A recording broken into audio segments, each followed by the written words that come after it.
Okay, hi, I'm sorry I'm not there, but we cannot afford to miss any class. So this stuff, I'm picking up from where I was before the mocks. So I talked to you about turning points, maximum turning points, minimum turning points, increasing graphs, decreasing graphs, and how all of that relates to derivatives. Okay, so we'd gone through this maths over here. So at the turning point, at your max turning point or your min turning point, the slope goes to 0. So that's the pink lines. Sorry, like it's here. Yeah. And then on the green parts, so they're the increasing parts. If you draw a tangent, the slope of that tangent will be positive. So dy dx is greater than 0. And on the purple bit, dy dx is less than 0. Okay. I then told you that if you're asked to find a turning point, stationary point, max min, any of that, if you're asked to find your maximum or your minimum, the way you do it is you find dy dx. I don't know where we did this. Must be up here.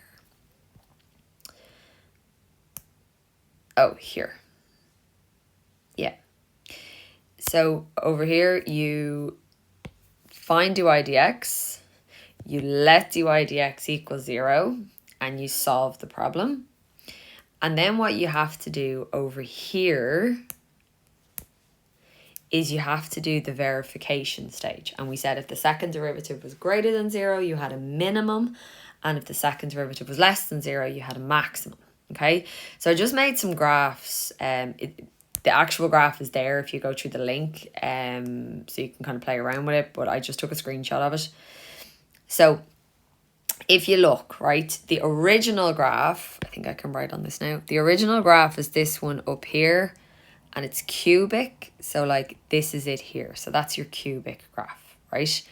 If you differentiate that, so differentiate 3x cubed plus 2x squared minus 7x plus 1, you get this quadratic here and you can see the red quadratic here.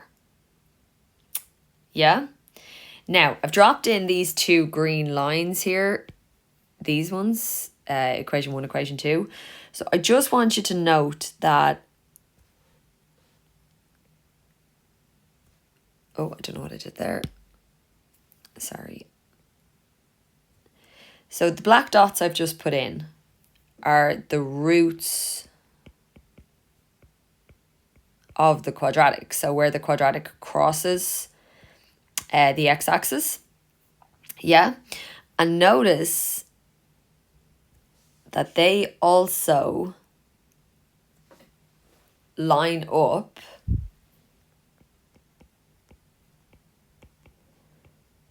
with the max and min turning points of the cubic. Yeah? So that's why we get the first derivative and let it equal 0, because what you're trying to do is essentially find the roots of the quadratic equation. You're trying to solve the quadratic. So you differentiate it, which gives you the quadratic, and then you let it equal 0, which is how we find the roots. Okay, so that's why we let it equal 0, and the quadratic is the first derivative. Like obviously in this case, because we're starting with a cubic. If we started with a quadratic, the first derivative would not. If we started with a quadratic, the first derivative would be linear. Yeah? So that's why we do that. Then the reason I put this together is because I wanted to explain the last part. So here you can see the way I had to write it in, it's the derivative of the derivative. So this is d squared y dx squared, or f double dash x. It's the second derivative. Yeah? And it's the blue line that goes through the center, right? Now, so here I have the maximum turning points.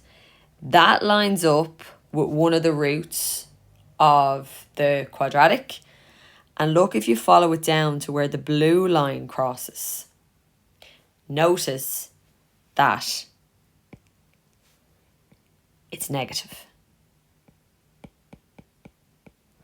Okay, so, sorry. That is why the second derivative is less than 0 for the maximum turning point. So when you're trying to verify your maximum turning point, this is what you do. You get the second derivative and you try to prove that it's less than 0. Okay, and this graph is showing you why that is the case. And then if you look again at the other one, so there I'm pointing at the minimum turning point. The minimum turning point lines up with the other root of the quadratic, which was the derivative. And if you follow the green line up, it crosses the blue line, which remember is the second derivative. And this is positive. Okay, it's up here around 16, something like that. Okay, so I just wanted to explain to you why it was opposites. Because obviously I gave you like this thing here. But I just wanted to explain that to you. Okay, so you find dy dx. You let it equal 0. The reason we let it equal 0 is because you're trying to find the roots, because we've just seen that the roots line up with the turning points. And then to verify which is which, we've just seen that wherever the maximum turning point is, your second derivative will be negative. They lined up, and wherever your minimum turning point is, your second derivative will be positive. So they all lined up. Okay, so that graph is basically just to explain this method. Okay, and the only other two things I kind of want to do here are points of inflection and saddle points. Okay, so points of inflection are kind of nicely explained here. It's where the curve, if you have a cubic curve like this one, so it starts by being this way, right? So they call that concave up. And then it eventually goes this way, and this is concave down. Yeah? Now, if you draw tangents to the curve, see they've done it over here. When you draw the tangents on the concave up part, the tangents are above the curve. So they're above the curve on the concave up part. And then over here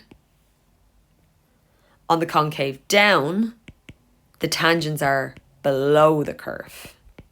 Okay, there is a point where it switches over. So when the curve goes from being concave up to being concave down, or where the tangents go from being above the turning point to being below the turning point, there's a point, you can see they've kind of highlighted it here. There's a point in here where it goes from being concave up to being concave down, and that's called the point of inflection.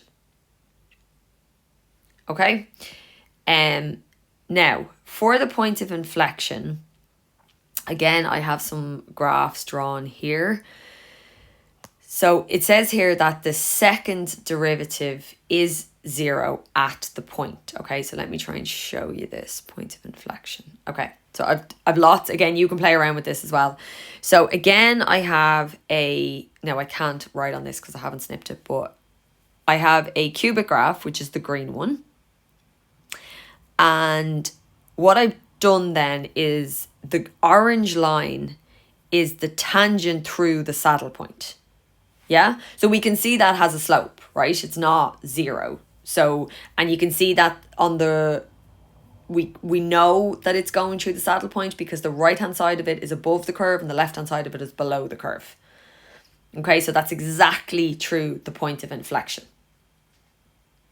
And it has a slope. We would be able to calculate the slope of that, right? And then the second part then, the yellow one, is the second derivative. And it said so the book said the second derivative would equal 0 at the point of inflection. Okay, now you can see in this graph that the point of inflection is 0. Okay, see if I could snip it. It would be easier if I could write on it. Hang on. Ooh.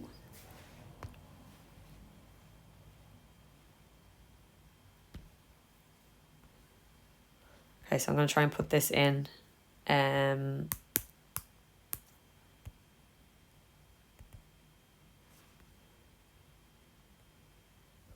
Okay, insert a picture.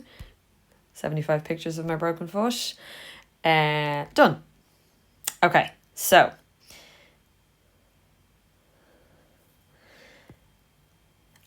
like I said, we have this is my cubic curve that I started with. If you play with it on GeoGebra, you can put in the first derivative and all that, okay? But what I have here is the tangent to the curve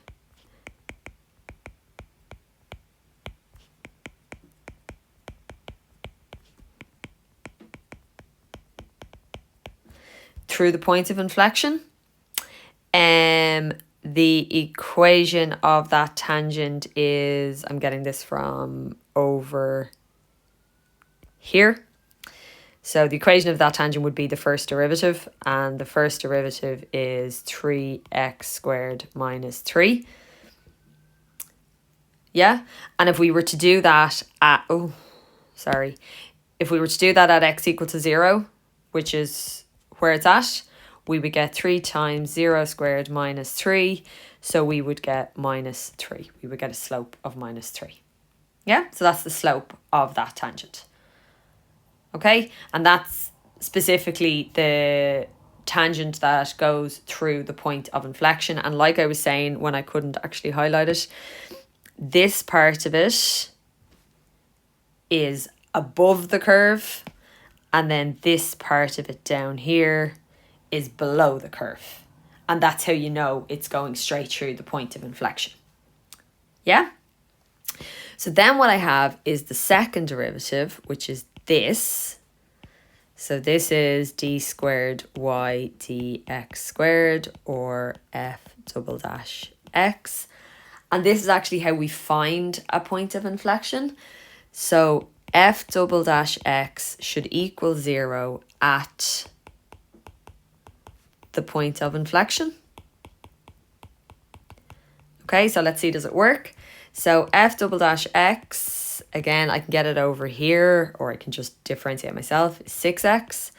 And at x equals 0, which is where it is, that becomes 6 times 0, which is 0. So the second derivative is 0 at that point, and that means it's a point of inflection. Yeah? Okay. And then the saddle point is slightly different, okay? So if you look at this curve here, we have, I'll just go with a highlighter. So we have the graph increasing over here, increasing. Then local max through here. Then we have the graph decreasing. You can see, because this is cubic, that this part here is your concave up part. It's going to swing here, and it goes to being concave down. You get down here to a local minimum. You have another point of inflection here where it goes from concave up to concave down. And then we get this weird point here at F. Okay, so it is a point of inflection. It does go actually from being concave down to concave up. So it is a point of inflection. So is, sorry, I have to take that off. So it is a point of inflection, but also a turning point. Okay, because you're getting, oh my God, what's it called? The tangent, the slope of the tangent is 0. Yeah? So when that happens, when you have a point of inflection that is also a stationary point, a returning point, what you have is what's called a horizontal point of inflection or a saddle point. Okay, and again, I did this out and I'm going to try and screenshot it one more time. Okay, done, save.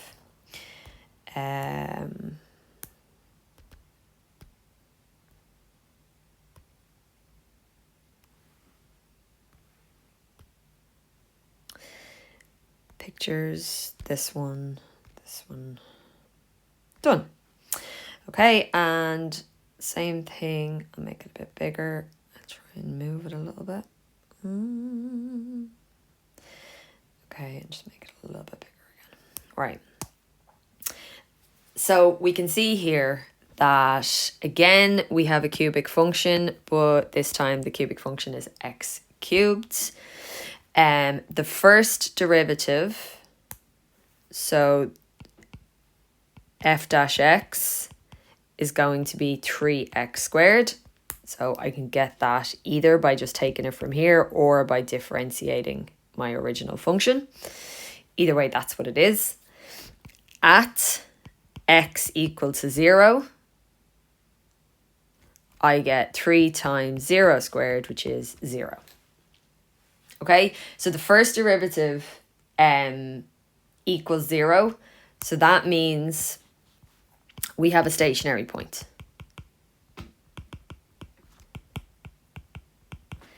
Yeah, and then if we do the second derivative, so the second derivative is 6x, or again, I can just take it from over here. And again, if I do that at x equal to 0, I get 6 times 0, which is 0. So what I have here,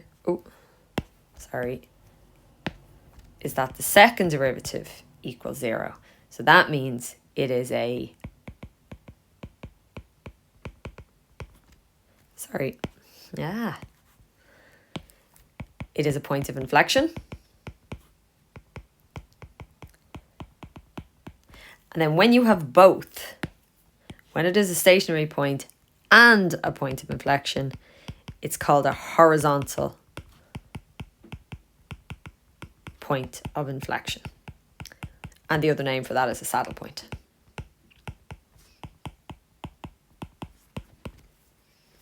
Okay, so that's literally all I want you to get today. There's quite a lot there. There's a lot of information. I'm also it's going to be late because I'm just finished now.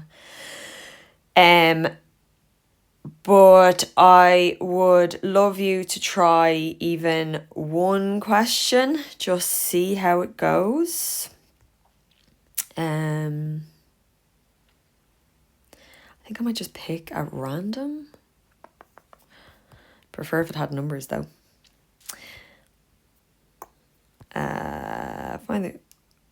Okay, let's do 14. Yeah?